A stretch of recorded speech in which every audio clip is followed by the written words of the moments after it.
स्वागत और अभिनंदन आप सभी का Vijay Singh study group channel में। मैं विजय सिंह और फ्रेंड्स आज हम चर्चा करेंगे ऐतिहासिक पृष्ठभूमि का कंप्लीट चैप्टर यानी हिस्टोरिकल बैकग्राउंड, जिसमें हम चर्चा करते हैं 1773 के रेगुलेटिंग एक्ट से लेकर के सन 1947 का भारतीय स्वतंत्रता अधिनियम, यानी जब 1600 ईस्वी में ईस्ट इंडिया कंपनी भारत में व्यापार करने के लिए आई और उसके माध्यम से कैसे लगभग 200 वर्षों तक भारत में ब्रिटिशर्स का शासन रहा, तो उसकी आज हम कंप्लीट चर्चा करने वाले हैं। और ये जो चैप्टर है मित्रों, इंडियन पॉलिटी की बुक है। कौन सी? एम लक्ष्मीकांत की, यानी एम लक्ष्मीकांत की भारतीय राज्य व्यवस्था की इंडियन पॉलिटी की बुक आती है, जिसको कि यूपीएससी और स्टेट पीएससी के जो एस्पायरेंट होते हैं वो फॉलो करते हैं। तो उसी का ये पहला चैप्टर है और हम जो इंडियन पॉलिटी जो चर्चा कर रहे हैं वो एम लक्ष्मीकांत की बुक ही चर्चा कर रहे हैं। यानी पूरी जितने भी एग्ज़ाम्स हैं इंडिया के अंदर, जितने भी एग्ज़ाम्स कंडक्ट होते हैं, जितने भी कमीशंस के द्वारा, और उनमें जो पॉलिटी पूछी जाती है वो कंप्लीट पॉलिटी उस एम लक्ष्मीकांत की बुक के अंदर आती है। और उसी बुक को मैं यहाँ पे डिस्कस कर रहा हूँ। कंप्लीट बुक जो है हम डिस्कस करने वाले हैं। और पहला जो आज हमारा चैप्टर है वो है ऐतिहासिक पृष्ठभूमि का कंप्लीट चैप्टर है। सारे एक्ट हम इसमें आज डिस्कस करने वाले हैं, ठीक है। तो मित्रों, जितने भी व्यूअर्स इस वीडियो को देख रहे हैं, अगर उन्होंने चैनल को मित्रों अभी तक सब्सक्राइब नहीं किया है तो आप ज़रूर से चैनल को सब्सक्राइब कर लें। नोटिफिकेशन बेल के ऑल के बटन पर आपको क्लिक करना है ताकि मेरी वीडियो के नोटिफिकेशन आपको मिल जाएंगे, ठीक है फ्रेंड्स। तो आज हम जो चर्चा कर रहे हैं ऐतिहासिक पृष्ठभूमि का, और पहले हम उसकी पृष्ठभूमि की चर्चा करेंगे, फिर हम चर्चा करेंगे 1773 के रेगुलेटिंग एक्ट से, ठीक है। जैसे ही हमारा मित्रों ये चैप्टर कंप्लीट हो जाएगा, चैप्टर के कंप्लीट होने के बाद हम इस चैप्टर के पूरे क्वेश्चन करेंगे, छोटे से छोटा से लेकर के बड़े से बड़ा क्वेश्चन हम इसमें डिस्कस करने वाले हैं, ठीक है। तो देखिए फ्रेंड्स, अब हम स्टार्ट करने जा रहे हैं हमारा पहला ही चैप्टर, और पहला ही जो चैप्टर है वो हमारा रहेगा ऐतिहासिक पृष्ठभूमि का। क्लियर है? तो देखना, ध्यान से सुनना, क्या कह रहा है? कह रहा है भारत में, पहला पॉइंट क्या है, भारत में ब्रिटिश सन 1600 ईस्वी में ईस्ट इंडिया कंपनी के रूप में व्यापार करने आए, ठीक है। यानी ये पृष्ठभूमि की हम पहले चर्चा कर रहे हैं। पृष्ठभूमि के बाद हम पहले जो एक्ट आया था, यानी 1773 का जो रेगुलेटिंग एक्ट निकल करके आया था, पहला ही जो हमारा देश में शासन चलाने के लिए जो एक्ट यानी अधिनियम निकल कर आया, उसकी फिर हम चर्चा करेंगे, ठीक है। तो यही बात यहाँ पे क्या कह रहे हैं कि ये कह रहे हैं कि सन 1600 ईस्वी की बात है, और उसमें क्या हुआ कि EIC, ठीक है। यानी मित्रों, हम पूरे चैप्टर में इस ईस्ट इंडिया कंपनी को EIC के नाम से ही यहाँ पे उसको हम यूज करेंगे, ठीक है। तो आप इसको ध्यान रखना। क्या करा, देखो, सन 1600 ईस्वी की बात है, और सन 1600 ईस्वी में ईस्ट इंडिया कंपनी के रूप में व्यापार करने ब्रिटिश लोग यहाँ पे आए, ठीक है। केवल और केवल उनका मंतव्य क्या था, ध्यान से सुनना आप, उनका मंतव्य केवल इतना था कि व्यापार करना, यानी बिजनेस करना उनका मंतव्य था। क्लियर? नेक्स्ट क्या कहता है, महारानी एलिजाबेथ प्रथम के चार्टर द्वारा उन्हें भारत में व्यापार करने के विस्तृत अधिकार प्राप्त थे। यानी महारानी एलिजाबेथ जो प्रथम है, उस एलिजाबेथ प्रथम ने उनको चार्टर यानी अधिकार पत्र, यानी उन्होंने एक अधिकार पत्र निकाल दिया कि भैया आप जाओ और जाकर के आप वहाँ पे व्यापार कर सकते हो। ये अधिकार उन्होंने किसको दिया?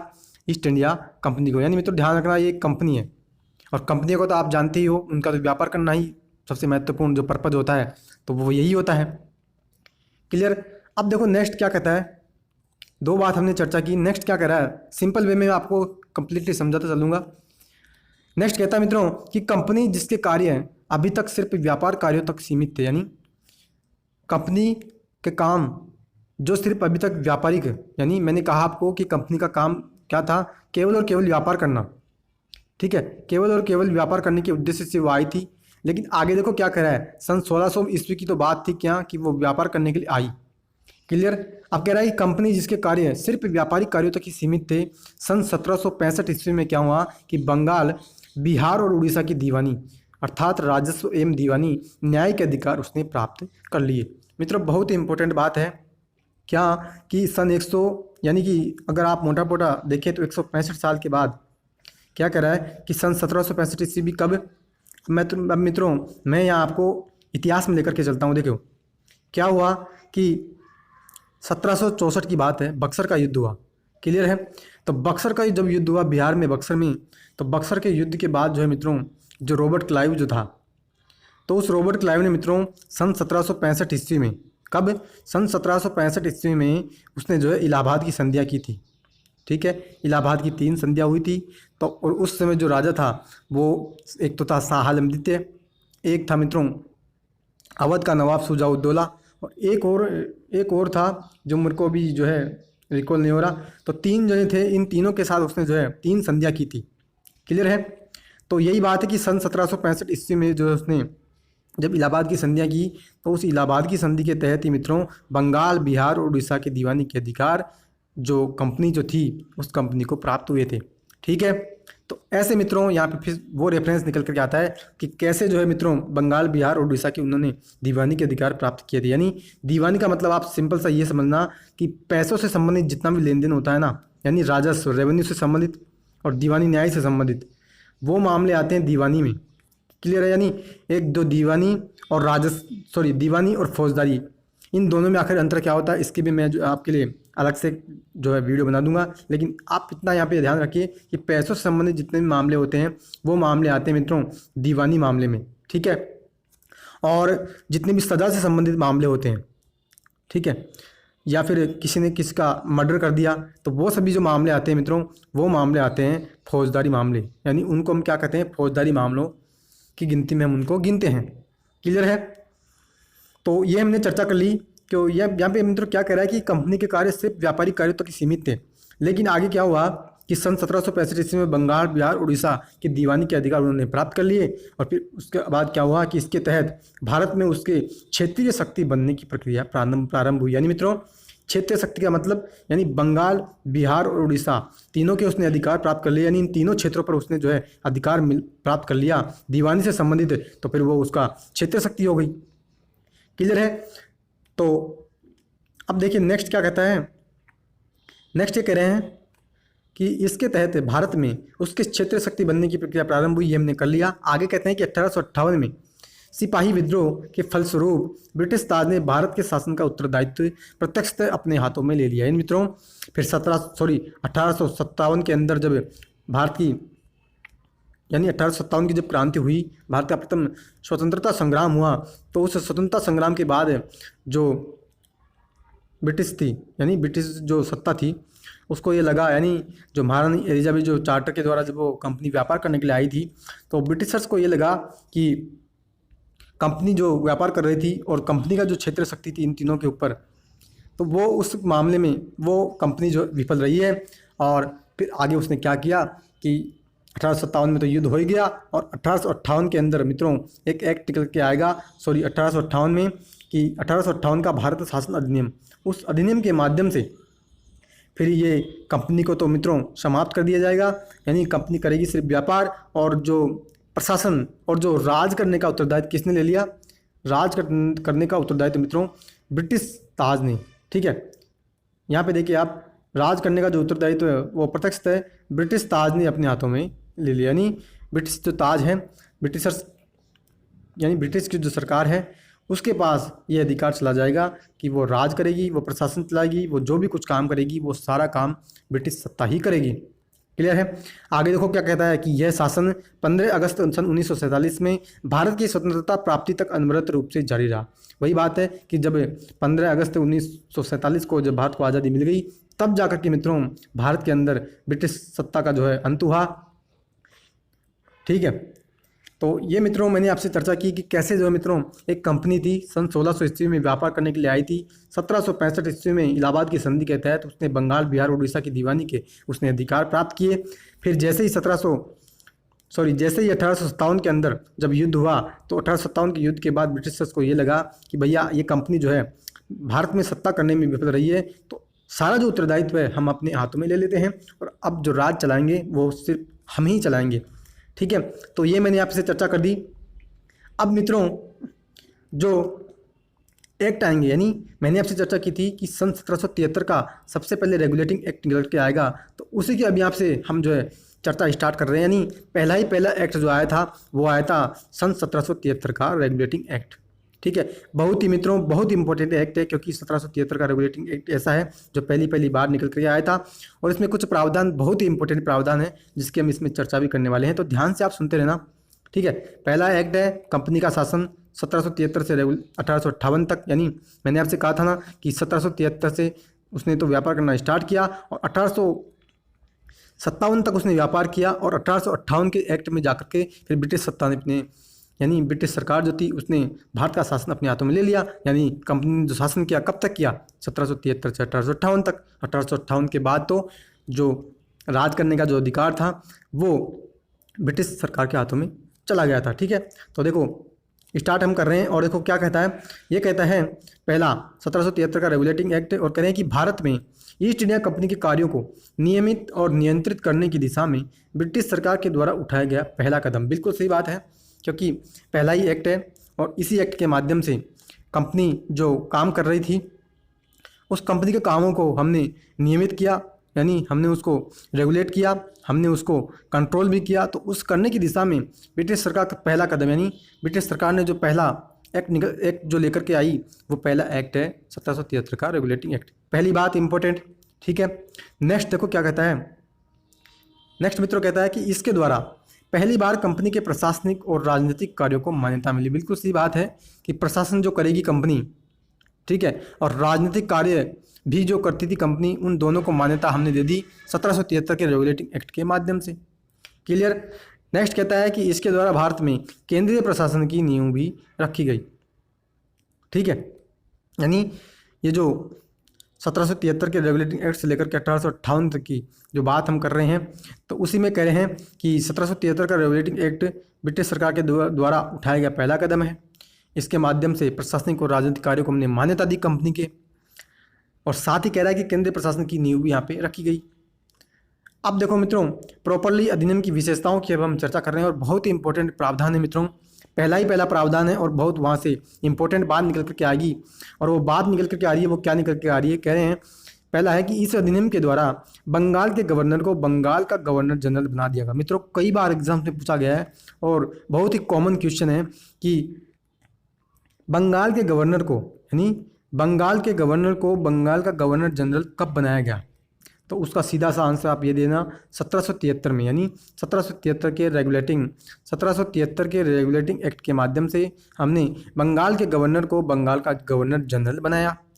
ठीक है, नेक्स्ट देखो क्या कहता है कि पदनाम, यानी बंगाल के गवर्नर को बंगाल का गवर्नर जनरल हमने बना दिया। उसकी सहायता के लिए एक 4 सदस्यीय कार्यकारी परिषद का भी गठन किया, यानी बंगाल का गवर्नर जनरल हमने बना दिया, तो गवर्नर जनरल की सहायता के लिए, यानी उसकी हेल्प के लिए हमने एक 4 सदस्यीय एक जो हमारी कार्यकारी जो काउंसिल होती है, यानी कार्यकारी जो परिषद है उसका हमने गठन किया।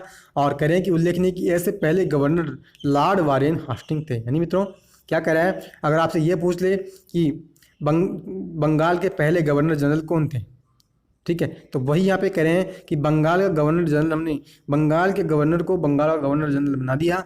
और ऐसे पहले गवर्नर, यानी बंगाल के गवर्नर जनरल पहले वो थे लॉर्ड वारेन हेस्टिंग्स, यानी लॉर्ड वारेन हेस्टिंग्स। क्लियर है। तो एक फैक्ट यहाँ पे ये निकल कर आया, क्वेश्चन बनता है, दूसरा यहाँ पे ये निकल कर आया। क्लियर है। नेक्स्ट मित्रों क्या करें, नेक्स्ट प्रावधान की बात करें, इसके द्वारा मद्रास एवं बम्बई के गवर्नर बंगाल के गवर्नर जनरल के अधीन हो गए, जबकि पहले सभी प्रेसिडेंसियों के गवर्नर एक दूसरे से अलग थे। बिल्कुल सही बात है। मैंने आपसे कहा था मित्रों क्या कि सन 1700 जो हमने बात की थी 1600 ईस्वी में तो वो व्यापार करने के लिए कंपनी आई थी। ठीक है, सन 1600 ईस्वी में कंपनी व्यापार करने के लिए आई,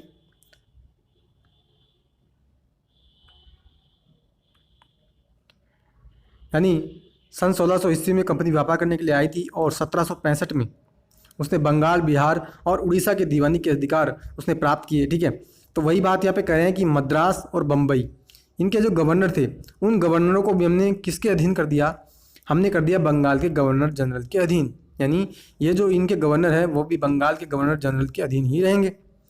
और कह रहा है कि सन 1773 से पहले क्या था, 1773 से पहले ये था कि मद्रास और बम्बई के जो गवर्नर होते थे वो अलग अलग थे, यानी बंगाल के गवर्नर जनरल के वो अधीन नहीं थे, वो अपने सेपरेटरी रूप से अपना कर्तव्य और अपना जो काम होता था वो करते थे। क्लियर है। अब देखो नेक्स्ट कह रहे हैं कि अधिनियम के अंतर्गत कलकत्ता में 1774 में एक उच्च सुप्रीम कोर्ट की स्थापना की गई, जिसमें मुख्य न्यायाधीश और 3 अन्य न्यायाधीश थे। बिल्कुल सही बात है मित्रों। और ये भी बहुत इंपॉर्टेंट क्वेश्चन बनता है कि भारत में पहला ही पहला क्या करा है कि भारत में पहला ही पहला जो सुप्रीम कोर्ट एस्टेब्लिश किया गया वो कब किया गया था। तो इसका आंसर होता है मित्रों सन 1774 में कलकत्ता हाई कोर्ट कलकत्ता में जो सुप्रीम कोर्ट की स्थापना की गई वो हमारे इंडिया में पहला ही पहला सुप्रीम कोर्ट एस्टेब्लिश किया गया था सन 1774 में। ठीक है, तो ये 3 फैक्ट यहाँ पे हुए। और मित्रों कई बार यहाँ से पूछा गया है, तो आप इन बातों को ध्यान से जो है ध्यान रखना। ठीक है, और नेक्स्ट हम चर्चा करते हैं। तो नेक्स्ट प्रावधान क्या कहता है, देखो कह रहा है कि इसके तहत कंपनी के कर्मचारियों को निजी व्यापार करने और भारतीय लोगों से उपहार व रिश्वत लेना भी प्रतिबंधित कर दिया। यानी मित्रों कंपनी के जो कर्मचारी होते थे तो वो क्या करते थे कि कंपनी जो है उनको जो वेतन देती थी, जो उनको सैलरी देती थी, वो कंपनी उनको कम देती थी। तो कंपनी के कर्मचारी क्या करते थे कि वो निजी व्यापार भी करते थे, यानी वो 2 नंबर का धंधा भी करते थे और उसके माध्यम से वो भारतीय लोगों से उपहार भी लेते थे। तो जब 1773 का रेगुलेटिंग एक्ट आया तो उस एक्ट के माध्यम से कंपनी के जो कर्मचारी निजी उपहार लेते थे, निजी व्यापार करते थे या जो गिफ्ट वगैरह लेते थे, उसको जो उसने सबको प्रतिबंधित कर दिया, या किसी प्रकार से कोई रिश्वत लेते थे। तो कंपनी के इन सभी कामों को ब्रिटिश सत्ता के द्वारा वहाँ पे फिर प्रतिबंधित कर दिया गया। क्लियर है। अब देखो नेक्स्ट प्रावधान क्या कहता है। नेक्स्ट प्रावधान कहता है कि इस अधिनियम के द्वारा ब्रिटिश सरकार का कोर्ट ऑफ डायरेक्टर्स के माध्यम से कंपनी पर नियंत्रण सशक्त हो गया। यानी क्या कह रहा है कि इस एक्ट के माध्यम से जो ब्रिटिश सरकार थी, उस ब्रिटिश सरकार का कोर्ट ऑफ डायरेक्टर्स, यानी ब्रिटिश सरकार ने क्या किया, कंपनी की गवर्निंग बॉडी बना दी एक। उस गवर्निंग बॉडी के माध्यम से कंपनी पर जो है वो क्या करती थी, कंट्रोल करके रखती थी। क्लियर है। और फिर आगे कहते हैं इसे भारत में इसके राजस्व, नागरिक और सैन्य मामलों की जानकारी ब्रिटिश सरकार को देना आवश्यक कर दिया। यानी कंपनी की जो गवर्निंग बॉडी थी उसके ऊपर ये उसने बंदिश लगा दी कि भैया राजस्व से मामले हो, नागरिक और सैन्य संबंधी किसी प्रकार का मामला अगर होगा तो ब्रिटिश सरकार को आपको इसको बताना आवश्यक होगा। क्लियर है। तो मित्रों एक बार हम इसको रिवाइज कर लेते हैं। देखो ध्यान से सुनना। सन 1773 में रेगुलेटिंग एक्ट निकल के आया। ठीक है। सन 1765 में मैंने आपको बताया इलाहाबाद की संधि हुई। मित्रों बहुत ही इंपॉर्टेंट फैक्ट है, कई बार यहाँ से पूछा गया कि इलाहाबाद की संधि कब हुई या किन किन के मध्य हुई। ठीक है। सन 1600 ईस्वी में कंपनी व्यापार करने के लिए आई। 1765 ईस्वी में उसने बंगाल, बिहार, उड़ीसा की दीवानी के उसने अधिकार प्राप्त किए।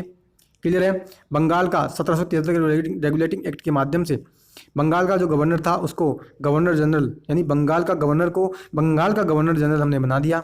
और ठीक है। और नेक्स्ट क्या कहा आपने कि ऐसे पहले गवर्नर जनरल जो थे वो कौन थे, लॉर्ड वारेन हेस्टिंग्स। क्लियर है। लॉर्ड वारेन हेस्टिंग्स ऐसे पहले गवर्नर जनरल थे। फिर मैंने आपको कहा कि सन 1774 ईस्वी में हमने पहला सुप्रीम कोर्ट एस्टेब्लिश किया, कहाँ पे, कलकत्ता में। और पहला ही पहला भारत में एस्टेब्लिश किया हुआ ये सुप्रीम कोर्ट था। मतलब बहुत इंपॉर्टेंट बात है। क्लियर है।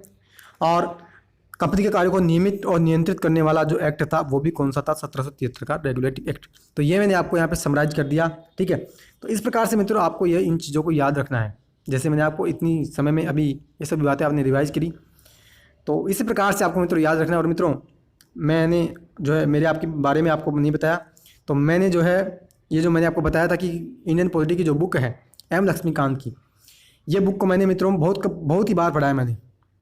यानी आप उसको, अगर मैं आपको बताऊंगा कि मैंने कितनी बार पढ़ा तो आप उस पर विश्वास भी नहीं करेंगे। ठीक है। यानी मित्रों अगर आप मानो तो मैंने इसको बुक को जो है मित्रों 40+ बार पढ़ा है।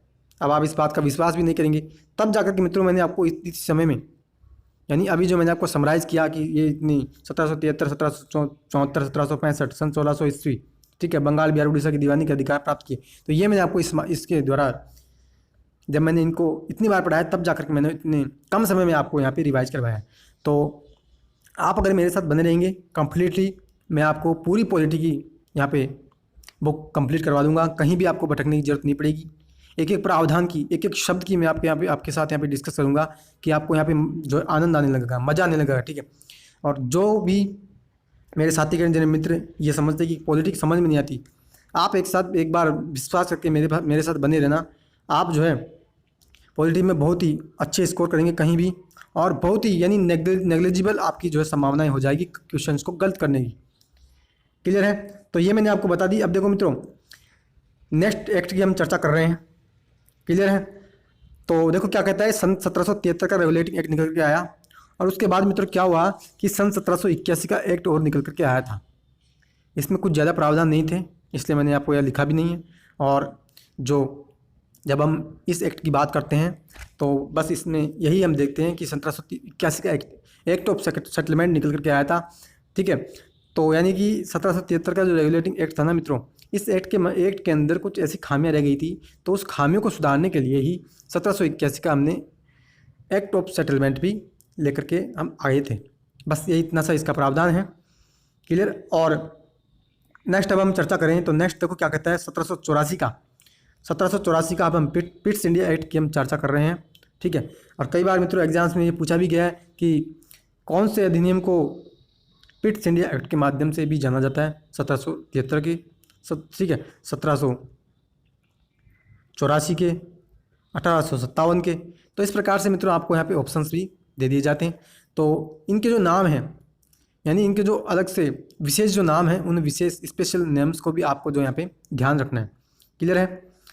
तो देखो क्या कहता है, कह रहा है 1784 का पिट्स इंडिया एक्ट, और इसमें पहला प्रावधान है कि इसने कंपनी के राजनीतिक और वाणिज्यिक कार्यों को पृथक पृथक यानी अलग अलग कर दिया। यानी मित्रों राजनीति से संबंधित मामले और व्यापार से यानी बिजनेस से संबंधित मामले, इन दोनों को ब्रिटिश सत्ता ने क्या किया, इन दोनों को अलग अलग कर दिया। यानी मित्रों आप सिंपल सी भाषा में ये समझना, मैंने आपको पहले भी कहा है कि 1600 ईस्वी में जब कंपनी व्यापार करने के लिए आई थी ना, तो वो जो है परमिशन लेकर के आई थी। किन से? ब्रिटिश सरकार से।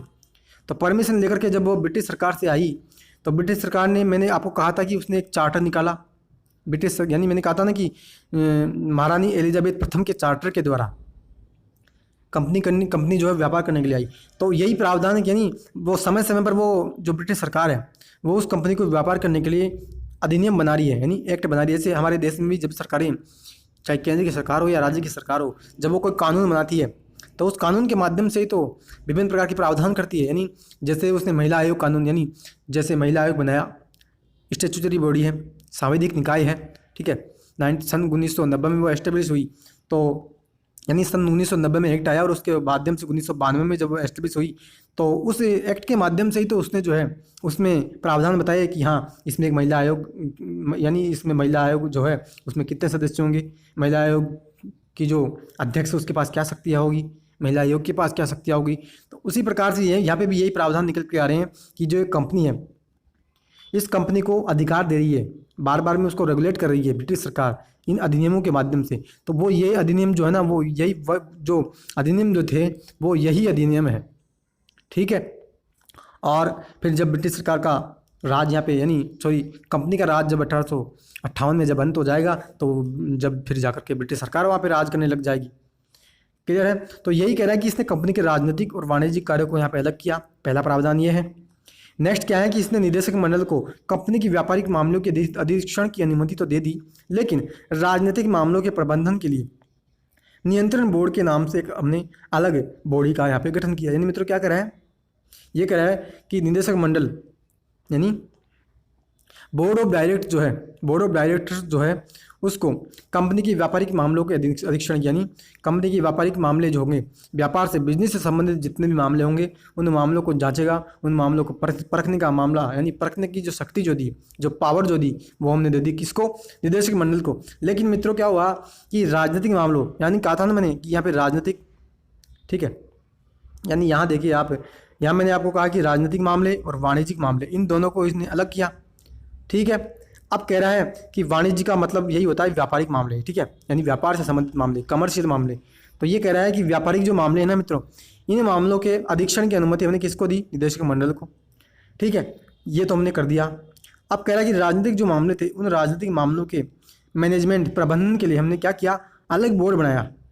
कौन सा बोर्ड बनाया? नियंत्रण बोर्ड, यानी बोर्ड ऑफ कंट्रोल, इसको कहते हैं BOC, बोर्ड ऑफ कंट्रोल नाम से हमने एक अलग से बोर्ड बना दिया। और कह रहा है कि इसके माध्यम से, इस नाम से हमने एक नए निकाय का हमने यहाँ पे गठन किया।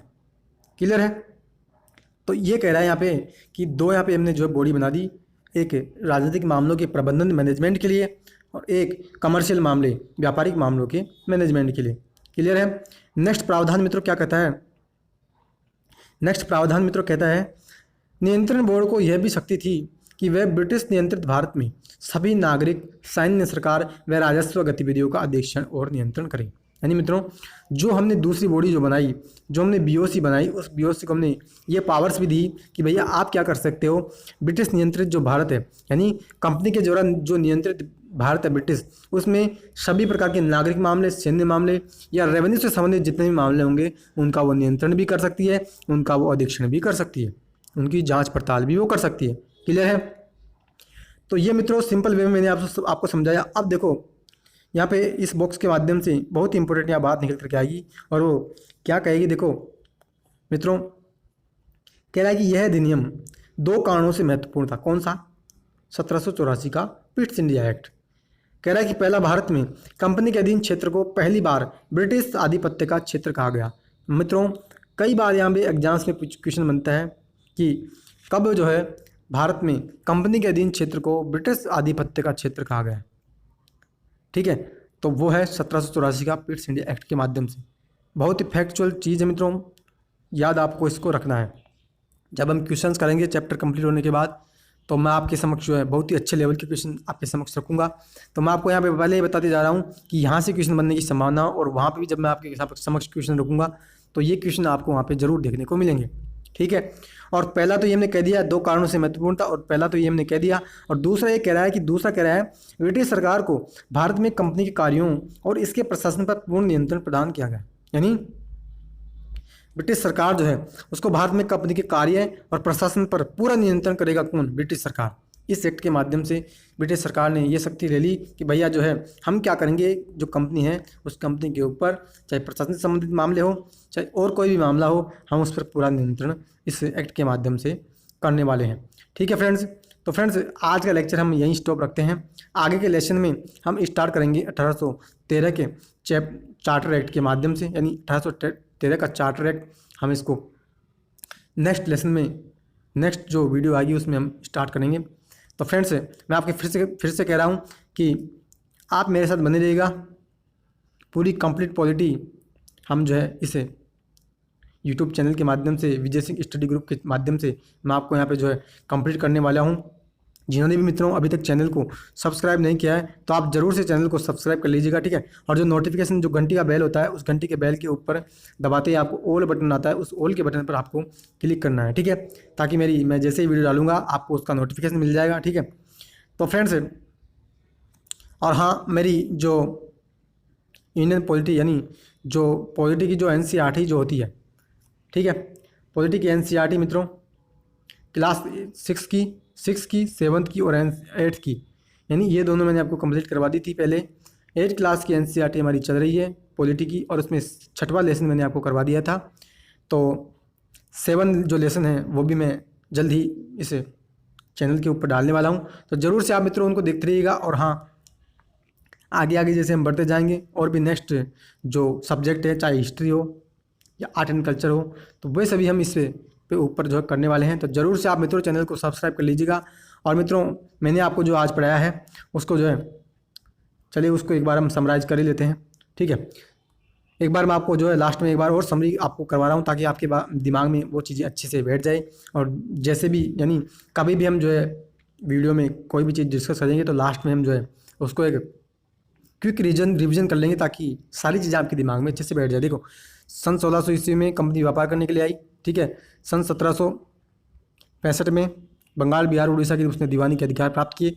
फिर 1765 में मैंने आपको बताया था कि इलाहाबाद में संधि हुई थी। सन 1764 में जब बक्सर का युद्ध हुआ, तो बक्सर के युद्ध के बाद 1765 में बंगाल, 1765 में क्या हुआ, इलाहाबाद की संधियाँ हुई। और इलाहाबाद की संधि के तहत मित्रों बंगाल, बिहार और उड़ीसा की दीवानी के अधिकार, यानी रेवेन्यू से संबंधित अधिकार कंपनी ने, ईस्ट इंडिया कंपनी ने उसने प्राप्त किए।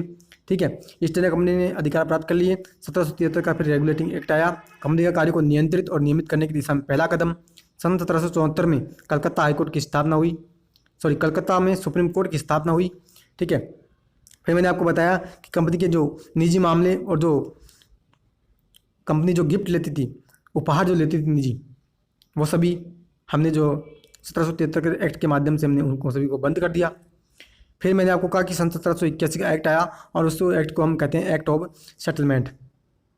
क्या कहते हैं मित्रों उस एक्ट को? मैंने आपको बताया कि उस एक्ट को हम कहते हैं act of settlement. Act of settlement में मैंने आपको उस एक्ट को बताया। फिर मैंने आपको बताया 1784 का पिट्स इंडिया एक्ट। मित्रों ये नाम बहुत इंपॉर्टेंट है। कौन से सन के एक्ट को पिट्स इंडिया एक्ट कहा जाता है? तो ध्यान रखना आप 1784 का पिट्स इंडिया एक्ट। फिर मैंने आपके इसमें कहा कि कंपनी के जो राजनीतिक मामले और व्यापारिक मामले, ठीक है, उन दोनों मामलों को हमने पृथक पृथक कर दिया। फिर मैंने आपको कहा था कि 1784 का पिट्स इंडिया एक्ट ऐसा एक्ट है जिसमें दो कारणों से महत्वपूर्ण था। पहला कि ये जो एक्ट है उसमें पहली बार ब्रिटिश आधिपत्य का क्षेत्र यानी ब्रिटिश नियंत्रित भारत को पहली बार हमने जो है ब्रिटिश आधिपत्य का क्षेत्र कहा। दूसरा हमने कहा कि जो कंपनी जो थी यानी वो कंपनी जो व्यापार कर रही थी उस कंपनी के ऊपर पूर्ण नियंत्रण होगा किसका? ब्रिटिश सरकार का। तो ये मैंने आपको यहाँ पे समरी करवा दी है। 1773 और 1781 और 1784 के पिट्स इंडिया एक्ट के बाद जो हमारा अगला जो एक्ट है, अगला जो ब्रिटिश सरकार के द्वारा यानी महारानी एलिजाबेथ प्रथम के जो चार्टर के द्वारा जो फिर अगले जो चार्टर एक्ट निकल कर के आते हैं उसमें हमारा जो एक्ट है वो है 1813 का चार्टर अधिनियम, ठीक है। और चार्टर का मतलब मैंने आपको पहले भी बताया था मित्रों की चार्टर का मतलब होता है अधिकार पत्र। क्या कहते हैं उसको? उसको कहते हैं अधिकार पत्र। यानी हम आपको इस चार्टर के माध्यम से अधिकार देते हैं तो वो उसको हम क्या कहते हैं? अधिकार पत्र कहते हैं। तो देखो क्या कहता है, ध्यान से सुनिएगा। 1813 का चार्टर एक्ट है। पहला प्रावधान क्या कह रहा है? कह रहा है कि कंपनी का भारतीय व्यापार का एकाधिकार समाप्त कर दिया गया। यानी जो हम बात कर रहे थे कि ईस्ट इंडिया कंपनी सन 1600 ईस्वी में भारत में व्यापार करने के लिए आई थी। 1765 में उसने इलाहाबाद की संधि के तहत बंगाल, बिहार और उड़ीसा की दीवानी के अधिकार प्राप्त किए और कंपनी का मात्र एक उद्देश्य ये था, वो एक ही पर्पस से आई थी, केवल और केवल बिजनेस से पर्पस से। और आगे जाकर के फिर इसने देखो इतना बड़ा एम्पायर खड़ा किया भारत में कि 200 वर्षों तक ब्रिटिश का भारत में जो है शासन रहा। तो यही कह रहे हैं कि कंपनी का भारत पर जो व्यापार का एक अधिकार था वो इस एक्ट के माध्यम से ब्रिटिश ताज ने समाप्त कर दिया कि केवल और केवल कंपनी जो है वही भारत में व्यापार कर सकती है। इसका जो है अधिकार, एकाधिकार, मोनोपोली जो थी वो यहाँ पे फिर जो उसको समाप्त कर दिया गया है। नेक्स्ट कहते हैं कि यदि भी उसका चीन से व्यापार और चाय के व्यापार पर एकाधिकार बना रहा, यानी चाइना के साथ व्यापार और जो टी यानी जो चाय का व्यापार है वो केवल और केवल कौन कर सकती है? केवल और केवल यही कंपनी ही कर सकती है। मोनोपोली का मतलब होता है कि केवल और केवल हमने एक व्यक्ति को ये अधिकार दे दिया किसी भी प्रकार का व्यापार करने का, चाहे अधिकार हो या किसी प्रकार का अधिकार, तो वो जो व्यक्ति है या वो जो कंपनी है वही व्यक्ति या वही कंपनी उस पर्टिकुलर चीज़ से संबंधित, पर्टिकुलर गुड से संबंधित व्यापार कर सकती है और कोई भी व्यक्ति उसका व्यापार नहीं कर सकता। जैसे हम पेटेंट की बात करते हैं, ठीक है, जैसे किसी प्रकार के चाहे रासायनिक चीज़ों के लिए या जैविक चीज़ों के लिए जब हम पेटेंट देते हैं तो जो व्यक्ति होता है या जो वो कंपनी होती है वही उस रासायनिक, चाहे केमिकल हो या फिर कोई किसी प्रकार की ड्रग्स हो, दवाइयाँ हो, तो वो व्यक्ति या वो कंपनी ही बना सकती है। तो वही बात यहाँ पे भी निकल के आ रही है कि चीन के साथ व्यापार और चाइना के साथ व्यापार जो करेगा वो कौन करेगी? केवल और केवल ईस्ट इंडिया कंपनी ही कर सकती है। क्लियर है? नेक्स्ट देखो प्रावधान क्या कहता है। नेक्स्ट प्रावधान मित्रों कहता है कि कंपनी के भागीदारों को भारतीय राजस्व से 10.5% लाभांश दिए जाने की व्यवस्था भी की गई। यानी कंपनी में जितने भी स्टेक होल्डर्स थे, साझेदार जितने भी होते हैं, तो उन साझेदारों को हमने क्या किया मित्रों? हमने कहा कि भैया भारत में जितना भी रेवेन्यू प्राप्त होगा, जितनी भारत से कमाई होगी, उस कमाई का 10.5% लाभांश, तो उसको जो है हम भारत के जो यानी कंपनी में जो स्टेक होल्डर्स थे उन स्टेक होल्डर्स को हम 10.5% लाभांश देने की व्यवस्था हमने कर दी इस एक्ट के माध्यम से। क्लियर? नेक्स्ट प्रावधान कहता है कंपनी की ओर अगले 20 वर्षों के लिए भारतीय प्रदेशों और राजस्व पर नियंत्रण का अधिकार हमने दिया। यानी अगले 20 सालों तक हमने फिर ये अधिकार दे दिया। और मित्रों आप इस बात का ध्यान रखना, जितने भी ये एक्ट आएंगे ज़्यादातर एक्ट आपको प्रत्येक 20 वर्ष में प्रत्येक 20 वर्ष में आपको ये एक्ट देखने को मिलेंगे। जैसे 1773 का, फिर 1773 के बाद मोटे मोटे तौर पर देखें तो 1813 का मैंने आपसे यहाँ पे अभी 1813 का चार्टर एक्ट हम यहाँ पे डिस्कस कर रहे हैं। अब 1813 के चार्टर एक्ट के बाद एक्ट जो आएगा ना मित्रों, वो आएगा 1833 का, यानी 20 साल के बाद। फिर 20 साल के बाद आएगा कब? 1853 में। तो इस प्रकार से एक्ट, ज़्यादातर एक्ट जितने भी अधिनियम हैं वो अधिकतर 20 साल तक आ रहे हैं, क्योंकि 20 वर्षों तक उन्होंने, यानी जितने भी काम होते थे वो 20 वर्षों के लिए बढ़ा देते थे। तो 20 वर्षों के बाद ये एक्ट निकल करके आते हैं। तो यही कहे हैं कि कंपनी की अगले 20 सालों तक उनको भारत के प्रदेश और रेवेन्यू पर नियंत्रण का अधिकार हमने कंपनी को दिया। नेक्स्ट कहते हैं, बहुत ही इंपॉर्टेंट प्रावधान है, कई बार यहाँ पे एग्जाम्स में क्वेश्चन भी बनते हैं कि पहली बार भारत में ईसाई धर्म प्रचारकों को कब अनुमति दी गई। तो यही बात यहाँ पे कह रहे हैं कि ईसाई धर्म प्रचारकों को आज्ञा प्राप्त करके भारत से धर्म प्रचार के लिए आने की सुविधा भी प्राप्त हो गई, यानी इंडिया के अंदर ईसाई धर्म प्रचारक आने लगे। इस एक्ट के माध्यम से उनको जो हमने ये परमिशन दे दी कि आप ईसाई धर्म का प्रचार इंडिया में आकर के कर सकते हैं। क्लियर है।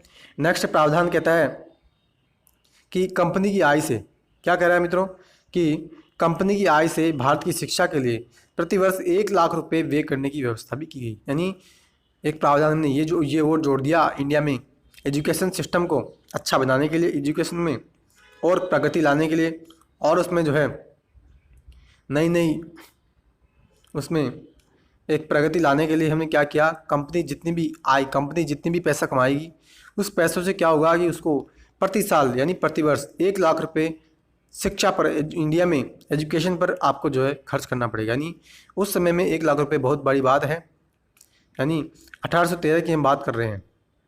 तो अगर देखा जाए तो 1 लाख रुपए वहाँ पे 10 करोड़ रुपए के बराबर हैं।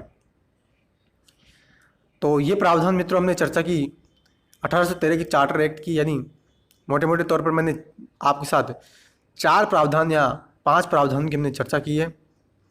क्लियर है। तो फ्रेंड्स, अब हम चर्चा कर रहे हैं 1833 के चार्टर अधिनियम की, और बहुत ही इम्पोर्टेंट चार्टर एक्ट है। इसमें कुछ प्रावधान ऐसे आएंगे जहाँ से विशेष तौर पर, स्पेशल तौर पर देखें तो वहाँ से फैक्चुअल क्वेश्चन बनते हैं। पहला प्रावधान क्या है, कह रहा है बंगाल के गवर्नर जनरल को भारत का गवर्नर जनरल बना दिया, जिसमें सभी नागरिक और सैन्य शक्तियाँ निहित थी। लॉर्ड विलियम बेंटिक भारत के प्रथम गवर्नर जनरल थे। मित्रों, कई बार एग्जाम्स में क्वेश्चन यहाँ पे पूछा जाता है कि भारत के प्रथम गवर्नर जनरल कौन थे। ठीक है, तो वो थे लॉर्ड विलियम बेंटिक। और मित्रों, पिछले लेसन में मैंने आपसे चर्चा की थी कि बंगाल के गवर्नर को, यानी बंगाल का गवर्नर जनरल हमने बनाया था। कौन से अधिनियम, कौन से एक्ट के अंदर बनाया था? आप जो है इस क्वेश्चन का आंसर ज़रूर से कमेंट बॉक्स में डालेगा। मैंने पिछले लेसन में, यानी पिछली वीडियो में मैंने इस बात की चर्चा आपसे की थी कि बंगाल के गवर्नर को बंगाल का गवर्नर जनरल बनाया था। और हिंट मैं आपको दे देता हूँ कि ऐसे पहले जो गवर्नर जनरल थे, बंगाल के गवर्नर जनरल, वो थे लॉर्ड वारेन हेस्टिंग्स। क्लियर। आज जो मित्रों हम चर्चा कर रहे हैं वो कर रहे हैं कि इस एक्ट के माध्यम से बंगाल के गवर्नर जनरल, यानी बंगाल के गवर्नर को हमने बनाया क्या, बंगाल का गवर्नर जनरल। अब हम क्या कर रहे हैं, बंगाल के गवर्नर जनरल से हम बना रहे हैं भारत का गवर्नर जनरल। क्लियर है। तो बंगाल का गवर्नर जनरल पहले वारेन हेस्टिंग्स, भारत के पहले governor general Lord William Bentinck.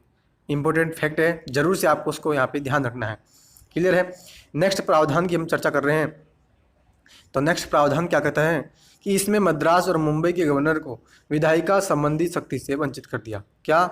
Madras का गवर्नर और मुंबई का गवर्नर, इन दोनों के पास पहले विधायिका संबंधी, कानून बनाने से संबंधित अधिकार थे, पावर्स उनको हमने दी रखी थी। तो वह सभी जो पावर्स थी हमने उनसे छीन ली, हमने उनको इन सभी पावर्स से वंचित कर दिया।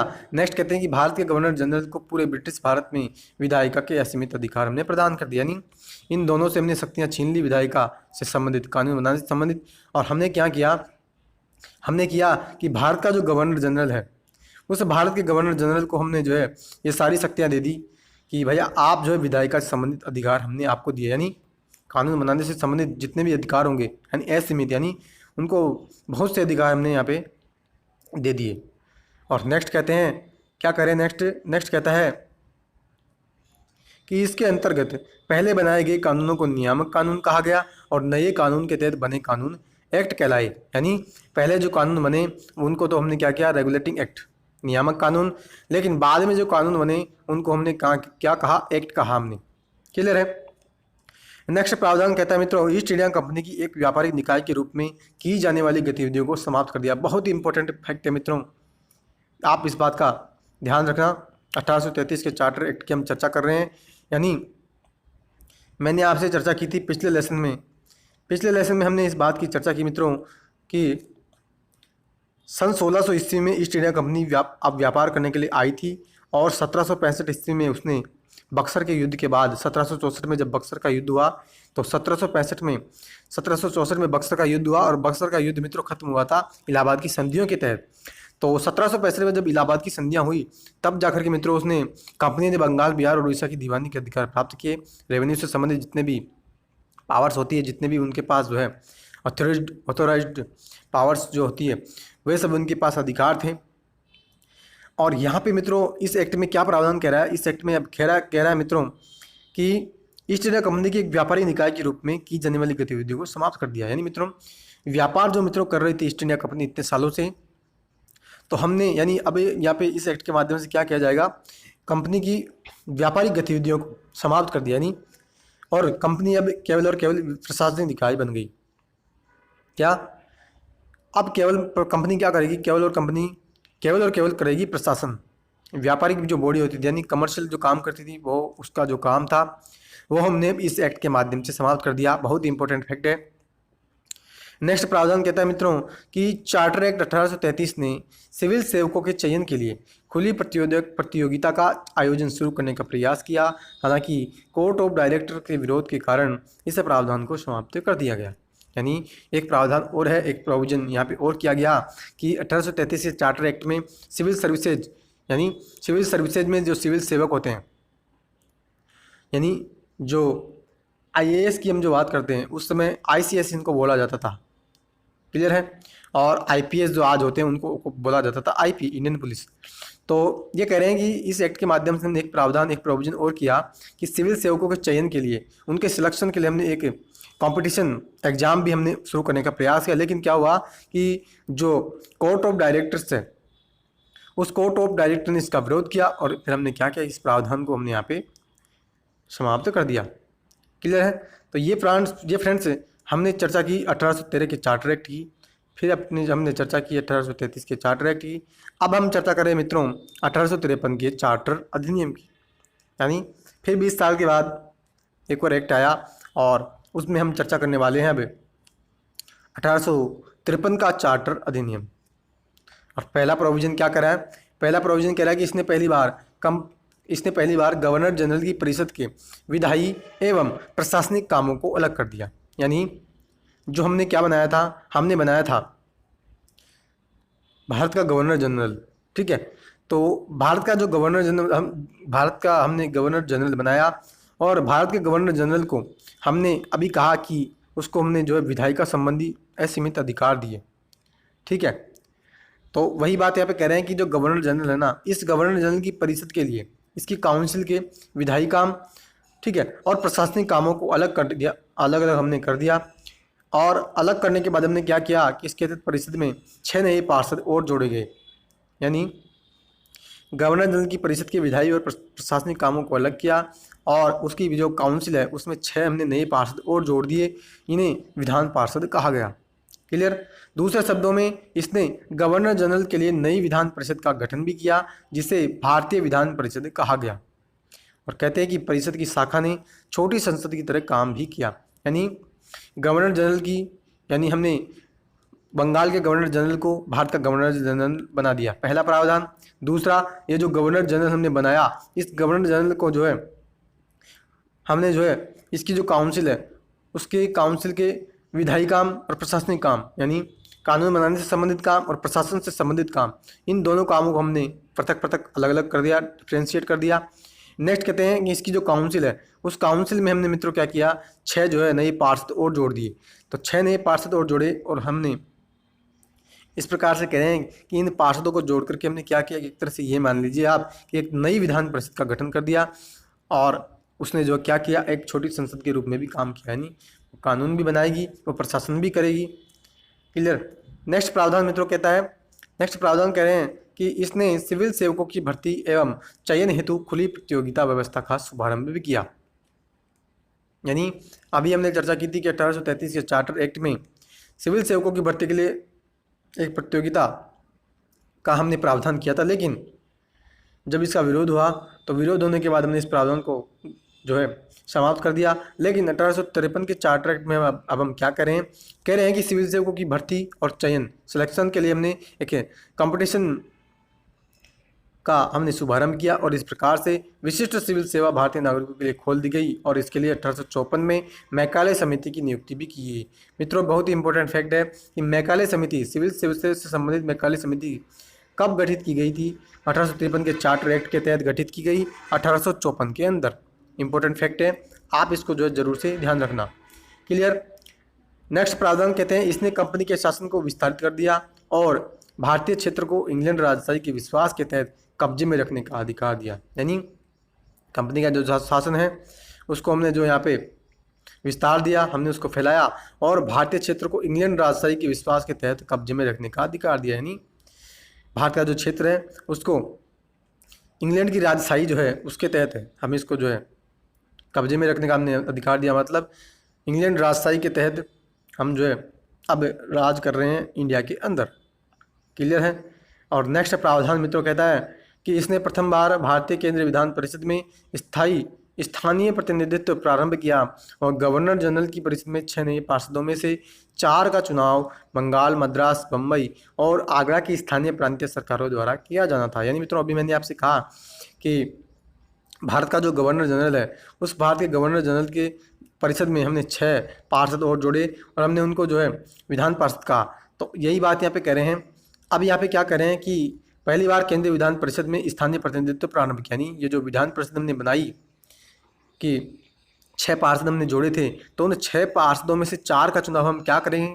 4 का चुनाव हम कहाँ से करेंगे कि बंगाल, मद्रास, मुंबई और आगरा। यानी हमने इंडिया के अंदर से ही अब 4 विधान पार्षदों का हमने चुनाव करेंगे। यानी स्थानीय प्रतिनिधित्व, यानी लोकल यहाँ पे रिप्रेजेंटेटिव हमने यहाँ पे अब विधान परिषद में हमने लोगों को दिया है और कह रहे हैं कि स्थानीय प्रांतीय सरकार जो है वहाँ पे उनके द्वारा यहाँ पे हम विधान पार्षद जो है उनका चुनाव करेंगे। क्लियर है। तो ये प्रावधान मित्रों हमने चर्चा की। 1858 के भारत शासन अधिनियम की हम चर्चा कर रहे हैं मित्रों। मैं बता रहा हूँ आपको 1857 की क्रांति के बाद 1858 का भारत शासन अधिनियम आया है और इसमें कुछ ऐसे फैक्ट आएंगे क्योंकि वहाँ से जो है मित्रों डायरेक्टली क्वेश्चन वहाँ से बनते हैं। तो देखिए क्या कहता है।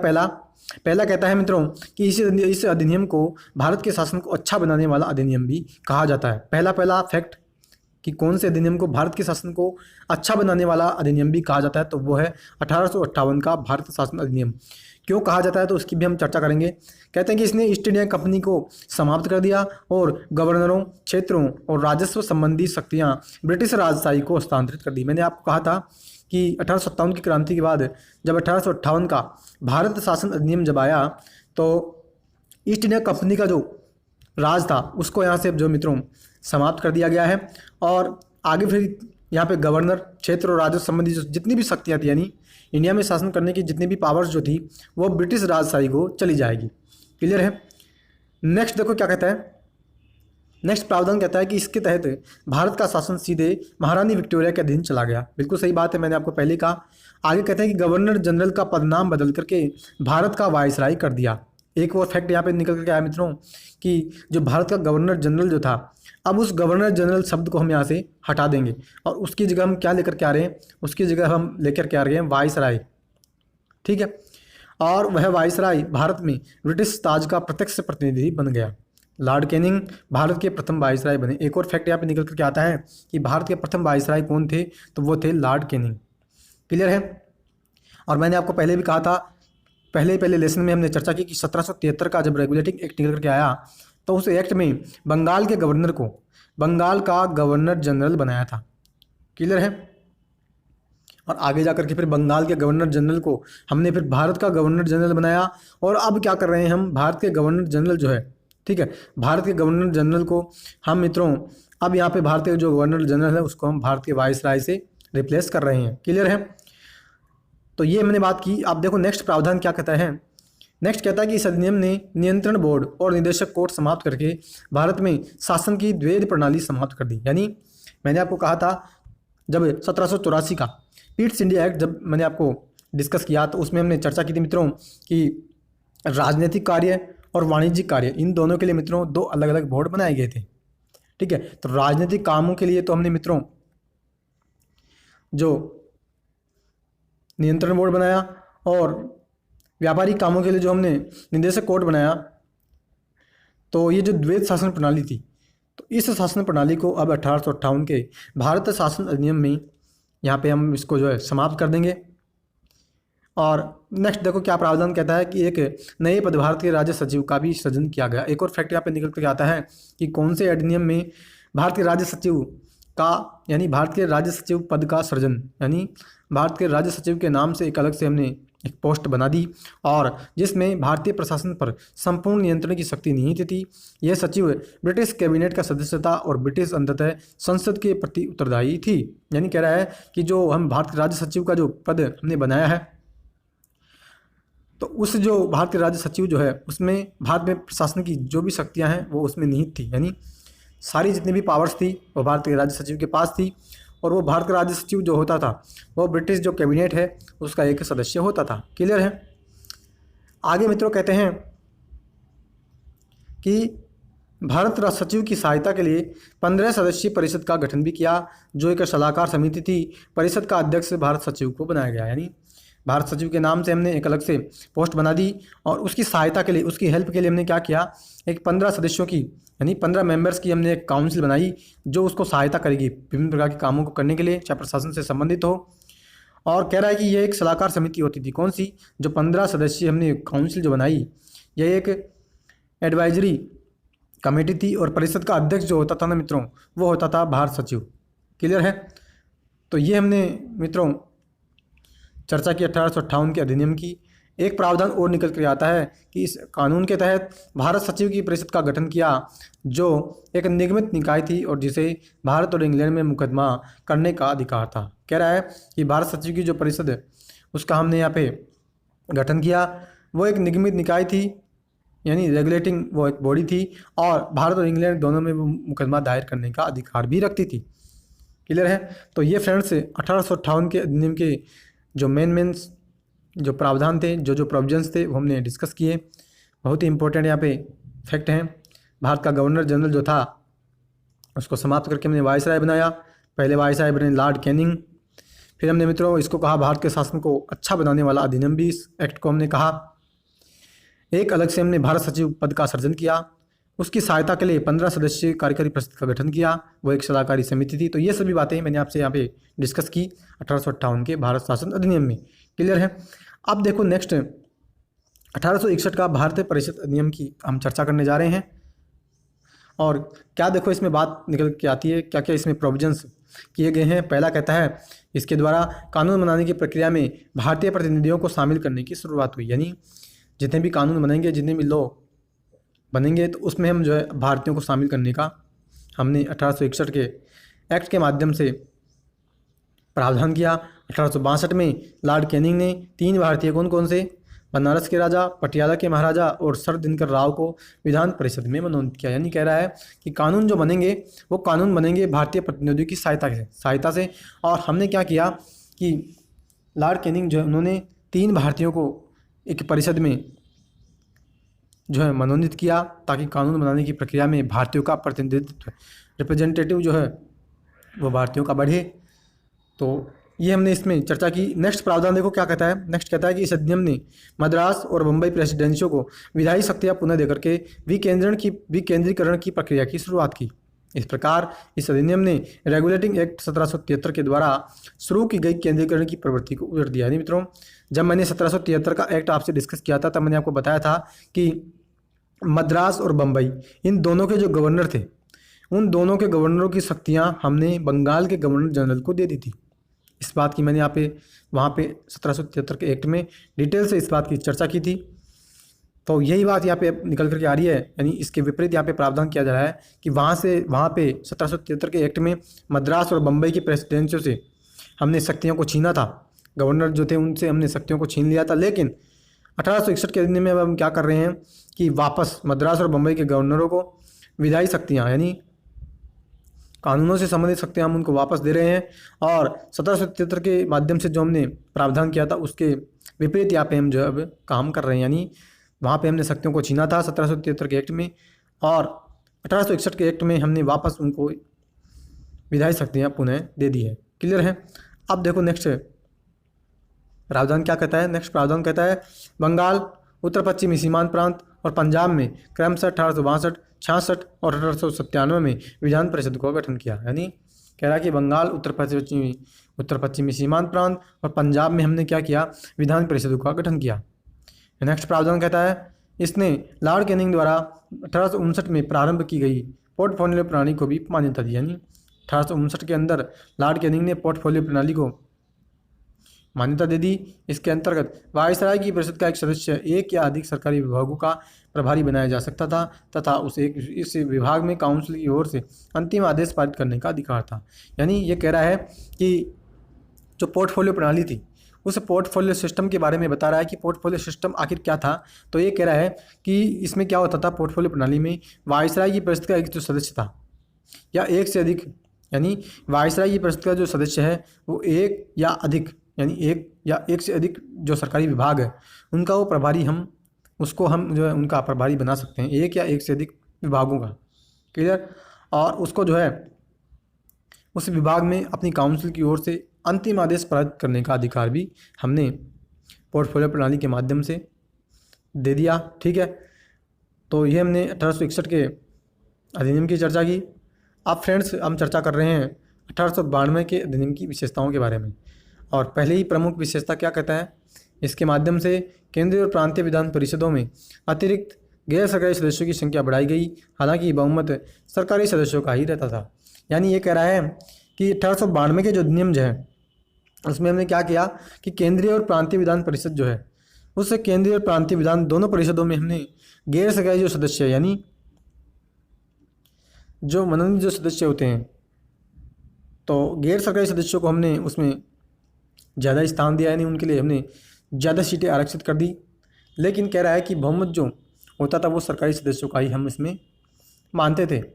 नेक्स्ट प्रावधान कहता है मित्रों कि इसने विधान परिषदों के कार्यों में वृद्धि करके उन्हें बजट पर बहस करने, कार्यपालिका के प्रश्नों का उत्तर देने के लिए अधिकृत किया। यानी ये कह रहा है कि 1892 का जो अधिनियम है उस अधिनियम में हमने क्या किया, विधान परिषदों का जो काम है, उनकी जो पावर्स हैं, उनका जो क्षेत्राधिकार है उसको हमने जो एक्सपेंड कर दिया, यानी हमने उसमें वृद्धि कर दी। और हमने क्या किया कि आप जो है बजट पर बहस कर सकते हैं, कार्यपालिका के प्रश्नों का आप उत्तर दे भी सकते हैं। यानी इन दोनों कामों के लिए हमने उनको ऑथोराइज्ड कर दिया। क्लियर।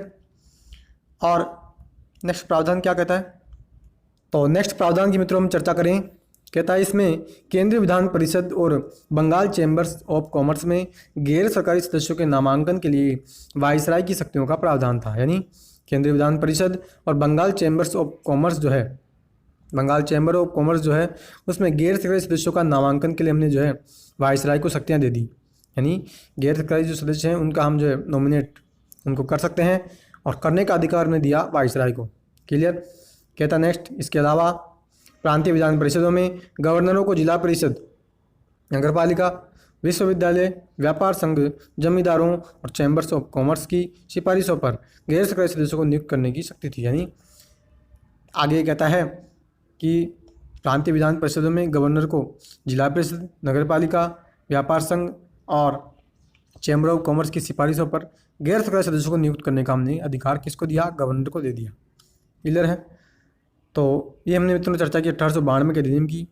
और मित्रों अब हम चर्चा करेंगे वो करेंगे मित्रों 1909 के अधिनियम की। ठीक है, ये यहाँ पे 1909 है। ठीक है। और इसके बाद हम 1919 के मॉन्टेग्यू चेम्सफोर्ड पोर्ट सुधार की हम आगे फिर चर्चा करने वाले हैं। क्लियर।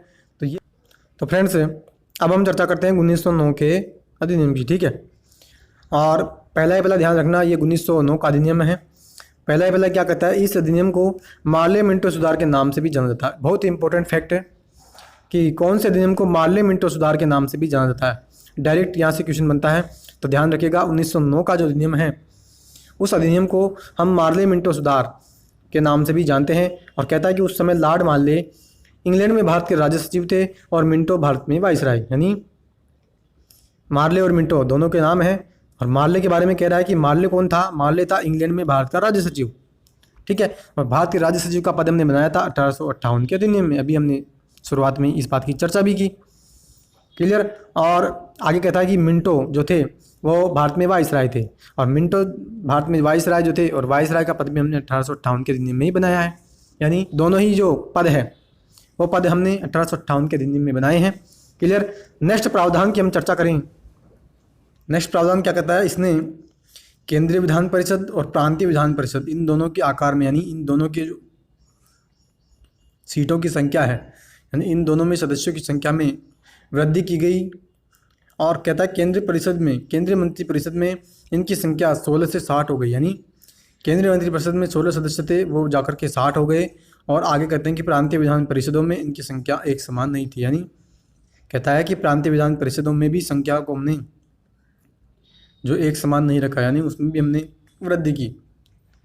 नेक्स्ट प्रोविजन क्या कहता है? नेक्स्ट कहता है मित्रों, इसने केंद्रीय परिषद में सरकारी बहुमत को बनाए रखा, लेकिन प्रांतीय परिषदों में गैर सरकारी सदस्यों के बहुमत की अनुमति थी। यानी कहता है कि केंद्रीय जो मंत्री परिषद थी उसमें बहुमत किसका? सरकारी सदस्यों का बहुमत। लेकिन प्रांतीय परिषद में बहुमत किसका होगा? प्रांतीय परिषद में बहुमत गैर सरकारी जो सदस्य हैं उनको अपना बहुमत बनाए रखने की हमने परमिशन दे दी। यानी प्रांतीय परिषदों में गैर सरकारी सदस्य अपना बहुमत बनाए रख सकते थे। क्लियर है। नेक्स्ट प्रोविजन की हम चर्चा करें। नेक्स्ट कहता है मित्रों, इसने कहता है कि इसने दोनों स्तरों पर विधान परिषदों के चर्चा कार्यों का दायरा बढ़ाया, जैसे कि अनुपूरक प्रश्न पूछना, बजट पर संकल्प रखना। यानी फिर ये कहता है कि विधान परिषदों में चर्चा, यानी किसी भी बिल से संबंधित, किसी भी विधेयक से संबंधित जितने भी काम होते हैं, तो उनसे संबंधित जितने भी काम है, तो उनका जो हमने एक क्षेत्र जो है, एक क्षेत्राधिकार जो है वो बढ़ाया, एक दायरा बढ़ाया। और जिसमें हमने क्या किया कि आप जो है अनुपूरक प्रश्न पूछ सकते हो, आप बजट पर संकल्प भी रख सकते हो। यानी विधान परिषदों के कामों में हमने उसमें वृद्धि कर दी। और नेक्स्ट प्रोविजन कहता है कि इस अधिनियम के अंतर्गत पहली बार किसी भारतीय को वाइसराय और गवर्नर की कार्यकारी परिषद के साथ एसोसिएशन बनाने का प्रावधान किया। यानी बहुत ही इम्पोर्टेंट बात है मित्रों कि इस 1909 के पार्लियामेंट सुधार में हमने एक प्रावधान ये किया कि पहली बार हमने क्या किया, किसी भी भारतीय को वाइसराय और गवर्नर की जो कार्यकारी परिषद है उसके साथ हमने एसोसिएशन बनाने का अधिकार हमने वहाँ पे प्रदान किया। और आगे यही बात कहता है कि सत्येंद्र प्रसाद सिन्हा वाइसराय की कार्यपालिका परिषद के प्रथम भारतीय सदस्य बने और उन्हें विधि सदस्य बनाया गया। यानी सत्येंद्र प्रसाद सिन्हा जो है उनको हमने वाइसराय की कार्यपालिका जो परिषद है उनके हमने उसको पहले भारतीय के रूप में सदस्य बनाया। और आगे कहते हैं कि उनको हमने विधि सदस्य भी बनाया था। क्लियर है। नेक्स्ट प्रोविजन क्या कहता है मित्रों? नेक्स्ट प्रोविजन कहता है इस अधिनियम ने पृथक निर्वाचन के आधार पर मुस्लिमों के लिए सांप्रदायिक प्रतिनिधित्व का प्रावधान किया, जिसके अंतर्गत मुस्लिम सदस्यों का चुनाव मुस्लिम मतदाता ही कर सकते हैं। यानी 1909 के पार्लियामेंट सुधार का एक इम्पोर्टेंट प्रावधान है मित्रों, सांप्रदायिक प्रतिनिधित्व का हमने इसमें प्रावधान किया। क्या कि मुस्लिम जो है, यानी मुसलमानों का चुनाव कौन करेगा? केवल मुसलमानों का चुनाव मुसलमान ही कर सकते हैं। ठीक है, इस प्रकार से हमने सांप्रदायिक प्रतिनिधित्व का प्रावधान हमने यहाँ पे कर दिया। और इस प्रकार इस अधिनियम ने सांप्रदायिकता को वैधानिकता प्रदान की और लॉर्ड मिंटो को सांप्रदायिक निर्वाचन के जनक के रूप में भी जाना जाता है। बहुत ही इंपॉर्टेंट बात है मित्रों, लॉर्ड मिंटो जो है उनको हम सांप्रदायिक जनक के रूप में जानते हैं, क्योंकि लॉर्ड मिंटो इन्होंने ही सांप्रदायिक प्रतिनिधित्व का प्रावधान किया। सांप्रदायिक जो प्रतिनिधित्व, सांप्रदायिक चुनाव जो है उसका सिस्टम इन्होंने बनाया कि मुस्लिमों का चुनाव केवल मुस्लिम ही कर सकते हैं। और नेक्स्ट प्रावधान कहता है कि इसने presidency corporation, chamber of commerce, विश्वविद्यालयों और जमींदारों के लिए अलग प्रतिनिधित्व का भी प्रावधान किया। यानी मित्रों एक तरह से ये देखा जाए फूट डालो और राजगृह नीति जो है उसका यहाँ पे फूट डालो और राजगृह जो नीति है उसका यहाँ पे एक अनुसरण उसको यहाँ पे अमल में लाया जा रहा है। और अलग अलग लोगों के लिए अलग अलग प्रतिनिधित्व का प्रावधान यहाँ पे किया जा रहा है, ताकि भारत जो है एक विविधता में एकता की जो हम बात करते हैं वो यहाँ पे बनी ना रहे और अलग अलग संप्रदाय, अलग अलग जो लोग हैं उनको हम अलग अलग रख सकें और एकता की जो भावना इंडिया में है उसको हम तोड़ सकें और ब्रिटिशर्स का राज जो है इंडिया पे बना रहे। क्लियर है। तो ये मित्रों हमने चर्चा की 1909 के मार्ले मिंटो सुधार की। आगे फ्रेंड्स अब हम चर्चा करने जा रहे हैं 1919 के मॉन्टेग्यू चेम्सफोर्ड सुधार की। बहुत इंपॉर्टेंट है मित्रों, ध्यान रखना। 1909 का अधिनियम और एक 1919 का अधिनियम, ठीक है। इसको कहते हैं मार्ले मिंटो सुधार और इसको कहते हैं मॉन्टेग्यू चेम्सफोर्ड सुधार। क्लियर है। दोनों नाम आपको अवश्य ध्यान होने चाहिए। तो आगे हम चर्चा करते हैं 1919 के भारत शासन अधिनियम की। और पहला प्रोविजन क्या कहता है? कहता है इस अधिनियम को मॉन्टेग्यू चेम्सफोर्ड सुधार भी कहा जाता है। और मॉन्टेग्यू भारत में राज्य सचिव थे, जबकि चेम्सफोर्ड भारत में वाइसराय। वही जैसे मार्ले और मिंटो सुधार में हमने देखा कि लॉर्ड मार्ले राज्य सचिव थे और मिंटो जो थे वो वाइसराय थे। इसी प्रकार मॉन्टेग्यू हमारे भारत के राज्य सचिव थे और चेम्सफोर्ड जो है भारत के वाइसराय। क्लियर है। पहला प्रावधान इंपॉर्टेंट प्रावधान है। दूसरा कहता है कि केंद्रीय और प्रांतीय सूची का पहचान करके उन्हें पृथक करके राज्यों पर केंद्र का नियंत्रण हमने कम किया। यानी केंद्रीय सूची और प्रांतीय सूची, जैसे आज हम चर्चा करते हैं कि संघ सूची और राज्य सूची और समवर्ती सूची, इन दोनों सूचियों में हमने अलग अलग विषय डाल रखे हैं कि संघ में केंद्र सरकार से संबंधित, राज्य में राज्य सरकारों से संबंधित सूची, राज्य सरकारों से संबंधित जो काम है, और समवर्ती सूची में ऐसे काम है जिन पर दोनों चाहे राज्य की सरकार हो या केंद्र की सरकार हो कानून बना सकती है। तो उसी प्रकार से यहाँ पे कह रहे हैं मित्रों कि केंद्रीय और प्रांतीय सूची की हमने पहचान की, यानी केंद्रीय विषय और प्रांतीय विषयों को हमने अलग अलग बांटा और प्रांतीय विषय जो है, ठीक है, उन पर हमने जो केंद्र का नियंत्रण कम कर दिया।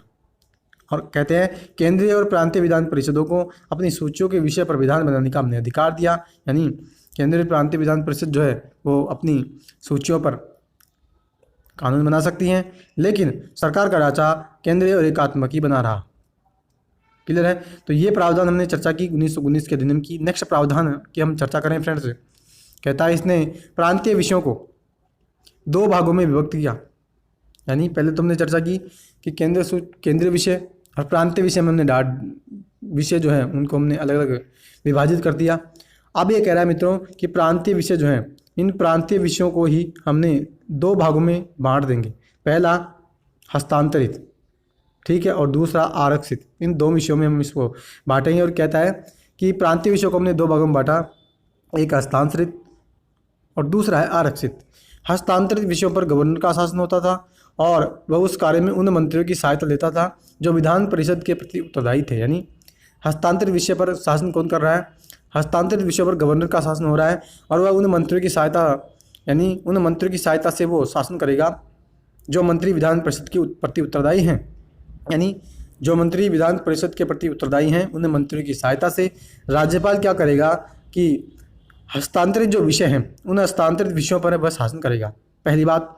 दूसरी बात कहता है कि दूसरी ओर आरक्षित विषयों पर गवर्नर कार्यपालिका परिषद की सहायता से शासन करता था। यानी हस्तांतरित और आरक्षित दोनों विषयों पर शासन करेगा गवर्नर ही, लेकिन सहायता जो ले रहा है उन सहायता के आधार पर हमने यहाँ पे हम उसको अलग अलग बता रहे हैं कि पहले में हमने गवर्नर का शासन बताया उन मंत्रियों की सहायता से जो विधान परिषद के प्रति उत्तरदायी हैं। दूसरे में गवर्नर का हमने यहाँ पे शासन बता रहे हैं और वो कह रहे हैं कि आरक्षित विषयों पर गवर्नर कार्यपालिका परिषद की सहायता से शासन करेगा जो विधान परिषद के प्रति उत्तरदायी नहीं होंगे। ठीक है। और शासन की इस दोहरी व्यवस्था को द्वैध शासन व्यवस्था कहा गया। हालांकि यह व्यवस्था काफ़ी हद तक असफल रही। यानी मित्रों जो प्रांतीय विषयों को हमने 2 भागों में बांटा, हस्तांतरित और आरक्षित विषय, तो कैसे कैसे उन पर शासन होगा उसका हमने यहाँ पे जिक्र किया। नेक्स्ट प्रावधान की हम चर्चा करें तो नेक्स्ट प्रावधान कहता है इस अधिनियम ने पहली बार देश में 2 सदनीय व्यवस्था और प्रत्यक्ष निर्वाचन की व्यवस्था आरंभ की। बहुत इंपॉर्टेंट प्रावधान है मित्रों, ध्यान रखना। 2 सदनीय व्यवस्था का मतलब होता है जैसे लोकसभा और राज्यसभा, ये 2 सदनीय जो द्विसदनीय व्यवस्था है, और प्रत्यक्ष निर्वाचन की व्यवस्था यानी डायरेक्ट जो वोटिंग होती है वो व्यवस्था हमने 1919 के मॉन्टेग्यू चेम्सफोर्ड सुधार के माध्यम से हमने स्टार्ट की थी। बहुत ही इंपॉर्टेंट प्रावधान है, इस बात का आप अवश्य ध्यान रखिएगा। ठीक है। नेक्स्ट कहता है इस प्रकार भारतीय विधान परिषद के स्थान पर दो सदनीय व्यवस्था यानी राज्यसभा और लोकसभा का गठन किया गया। यह बात मैंने आपसे चर्चा की। दोनों सदनों के बहुसंख्यक सदस्यों को प्रत्यक्ष निर्वाचन के माध्यम से निर्वाचित किया जाता था। यानी बहुसंख्यक यानी अधिकतर सदस्य हम किस प्रकार से चुनते थे? डायरेक्ट वोटिंग के माध्यम से। ठीक है, आगे हम बात करें नेक्स्ट प्रोविजन की। इंपॉर्टेंट प्रोविजन है कि इसने सांप्रदायिक आधार पर सिख, भारतीय, ईसाई, आंग्ल भारतीय और यूरोपीय के लिए भी पृथक निर्वाचन के सिद्धांत को विस्तारित किया। यानी अलग से निर्वाचन की व्यवस्था का जो सिद्धांत है, जो हमने 1909 के अधिनियम में माले मिंटो सुधार ने जो स्टार्ट किया, यानी जिसे हम सांप्रदायिक निर्वाचन का जनक भी कहते हैं, कह रहा है कि सांप्रदायिकता के आधार पर सिख और भारतीय ईसाइयों, यूरोपियों के लिए हमने अलग से निर्वाचन के सिद्धांत को विस्तारित किया।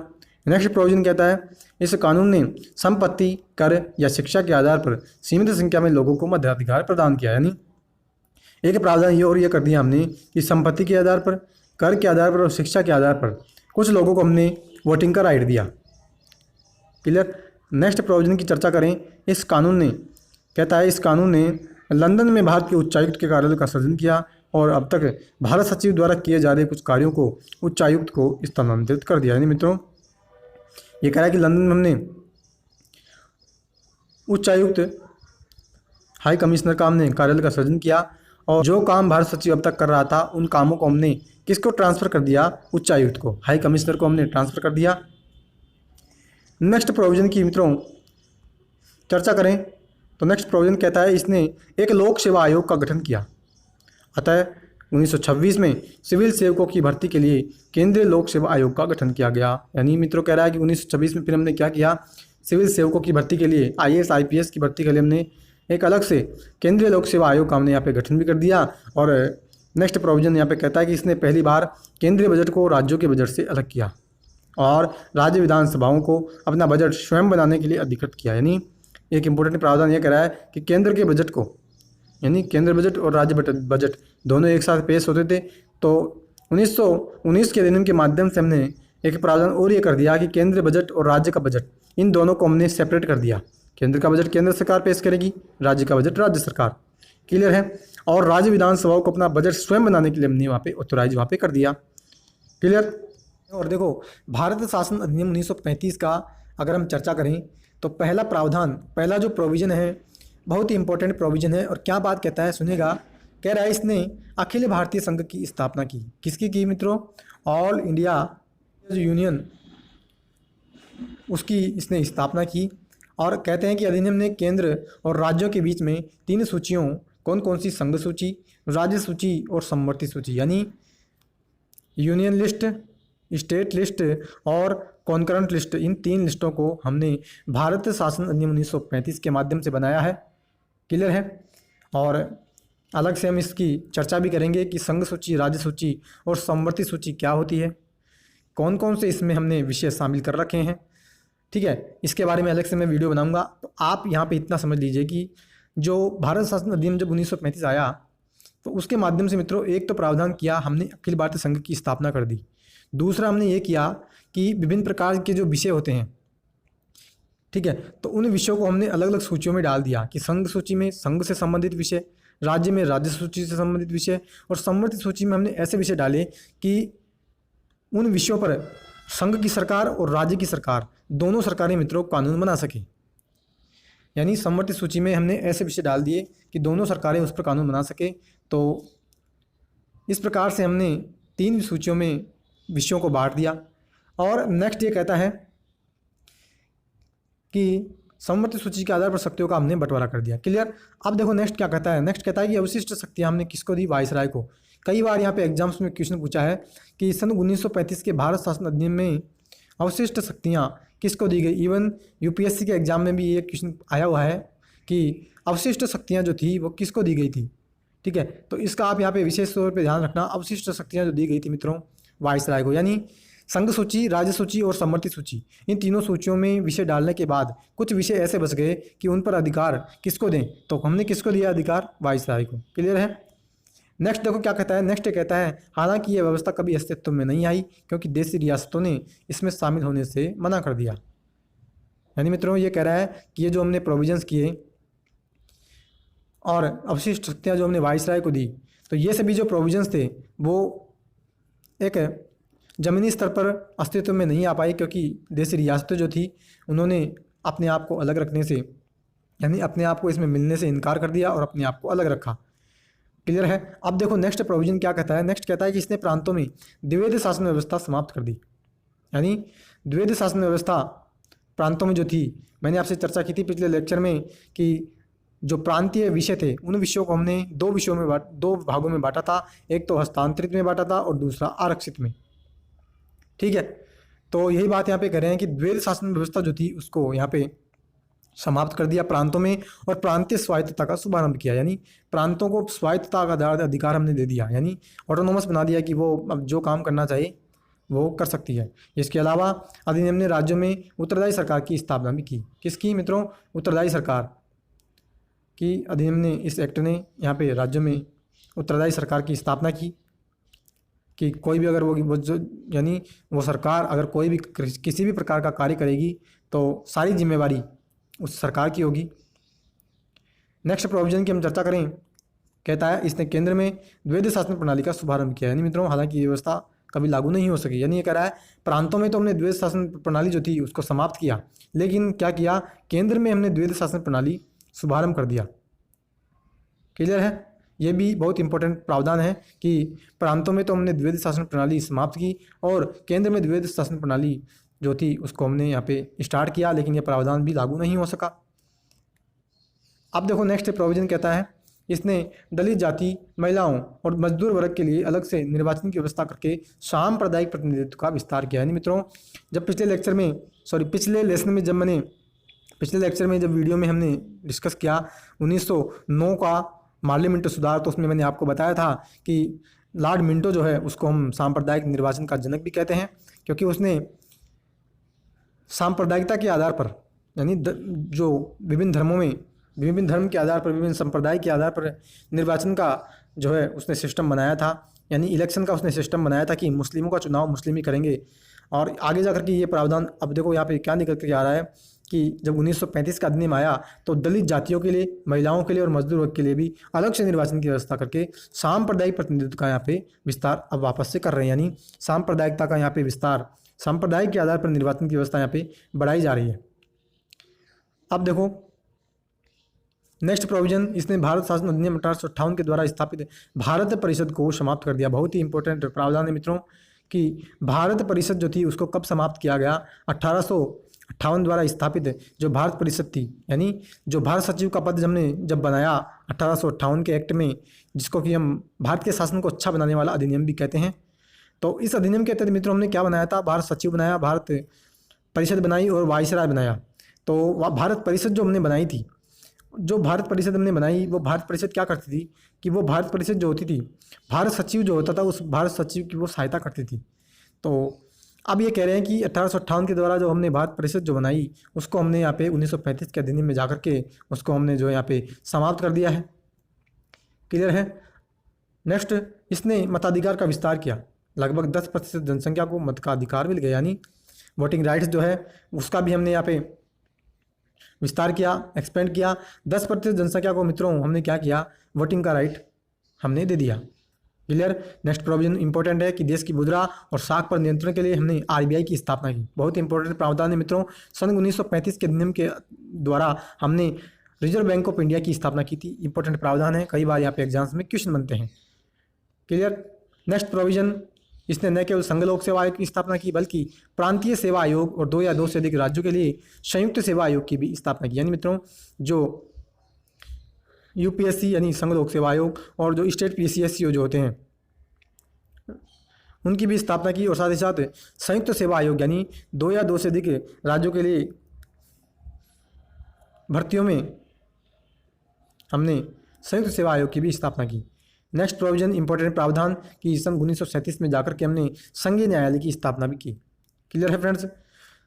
तो इस प्रकार से मित्रों मैंने आपसे चर्चा की सन 1935 के भारत शासन अधिनियम की। इंपॉर्टेंट प्रोविजन है मित्रों। भारत का जो संविधान है उसमें अधिकतर प्रावधान जो लिए गए थे वो सन 1935 के भारत के अधिनियम से ही लिए गए थे। इसी कारण से तो मित्रों हमारे जो भारत का संविधान है उसको सन 1935 के अधिनियम की कार्बन कॉपी भी कहते हैं। जब हम संविधान के निर्माण की नेक्स्ट लेसन में चर्चा करेंगे। ठीक है। आज हमारा ये लेक्चर इस लेक्चर में आज हमारा ये टॉपिक ऐतिहासिक पृष्ठभूमि का, हिस्टोरिकल बैकग्राउंड का, यानी 1773 का रेगुलेटिंग एक्ट से लेकर के सन 1947 के भारत स्वतंत्रता अधिनियम तक का जितने भी एक्ट आए उन सभी को आज हम कंप्लीट कर लेंगे। नेक्स्ट लेक्चर में फिर हम चर्चा करेंगे संविधान के निर्माण के बारे में। उसमें हम फिर चर्चा करेंगे कि संविधान कैसे बना, संविधान में कौन कौन से प्रावधान लिए, संविधान में जब हमारा बना तो कौन कौन से लोगों ने क्या कहा, उसका क्रिटिसिज्म, उसकी आलोचनाएं क्या क्या हुई। ठीक है, तो ये हमने चर्चा की मित्रों भारतीय यानी भारत शासन अधिनियम 1935 की। अब मित्रों हमारा अंतिम जो एक्ट है, बहुत ही इंपॉर्टेंट प्रावधान है, भारतीय स्वतंत्रता अधिनियम। कौन सा? भारतीय स्वतंत्रता अधिनियम। यानी इस एक्ट के माध्यम से हमारा देश आज़ाद हो जाएगा और विभिन्न प्रकार की यहाँ पे विशेषताएं हम क्या देखते हैं। तो देखो, पहली विशेषता इंपॉर्टेंट है, कहता है इसने भारत का विभाजन करके दो स्वतंत्र डोमिनियन संप्रभु राष्ट्र भारत और पाकिस्तान का सृजन किया, जिन्हें ब्रिटिश राष्ट्रमंडल से अलग होने की स्वतंत्रता थी। यानी मित्रों कह रहा है कि जब भारत स्वतंत्रता अधिनियम आया तो इसके माध्यम से हमने दो देश बना दिए। कौन कौन से? आप जानते हैं, एक तो भारत बना और एक पाकिस्तान। दोनों का विभाजन यानी भारत का विभाजन से दो देश बने और डोमिनियन स्टेट का यहाँ पे जिक्र आ रहा है। दूसरी चीज़ कि वाइसराय का हमने यह पद समाप्त किया। यानी मित्रों 1858 का जब एक्ट आया था हमने दो पोस्ट बनाई थी। कौन कौन सी?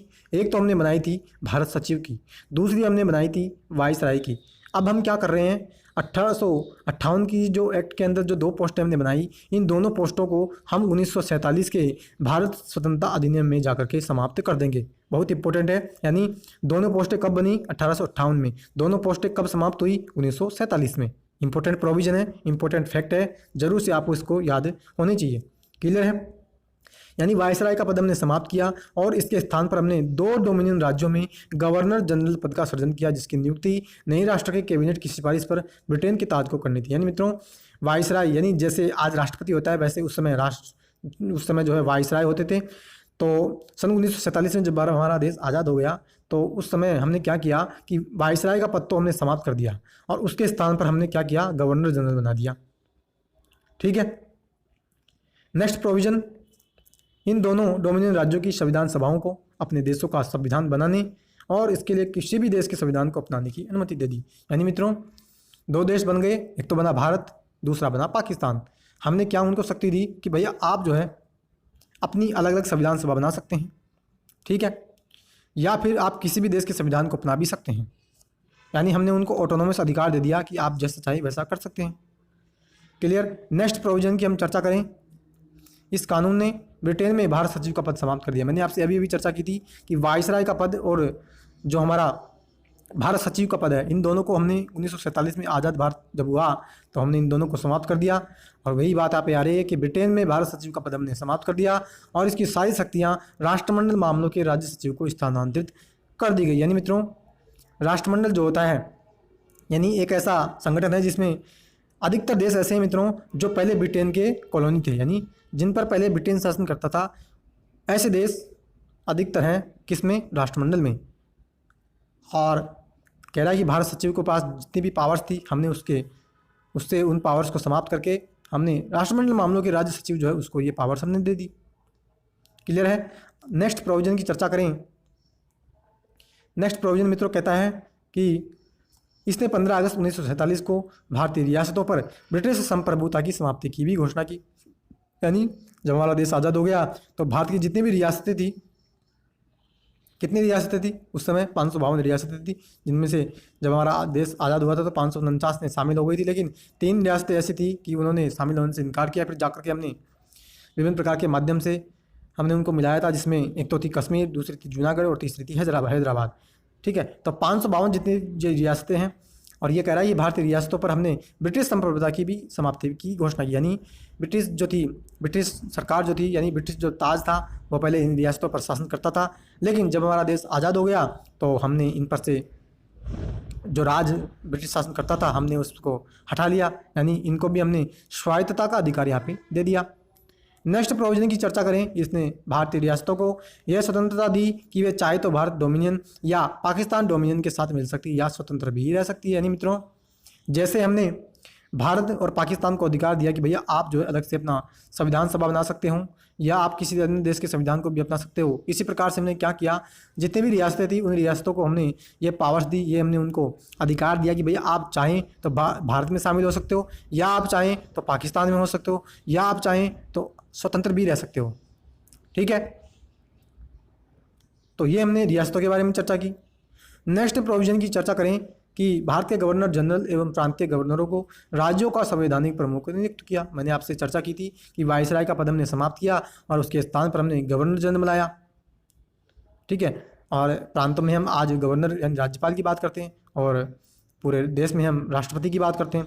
तो कह रहा है कि राज्यों का संवैधानिक प्रमुख हमने उनको नियुक्त कर दिया, और आगे कहता है कि इसने शाही उपाधि से भारत का सम्राट शब्द समाप्त कर दिया, यानी भारत का सम्राट एक उपाधि थी तो इस उपाधि को भी हमने यहाँ पे समाप्त कर दिया है। तो ये मित्रों आज हमारा सन 1947 का भारतीय स्वतंत्रता अधिनियम और 1935 का भारत शासन अधिनियम कंप्लीट हुए। अब मित्रों एक इम्पोर्टेंट बात जिसकी हम चर्चा कर लें, क्या कहता है, 14 और 15 अगस्त 1947 की मध्य रात्रि को भारत में ब्रिटिश शासन का अंत हो गया। क्लियर है, और समस्त शक्तियाँ दो नए स्वतंत्र डोमिनियन भारत और पाकिस्तान को हमने ट्रांसफ़र कर दी। लॉर्ड माउंटबेटन नए डोमिनियन भारत के पहले गवर्नर जनरल बने।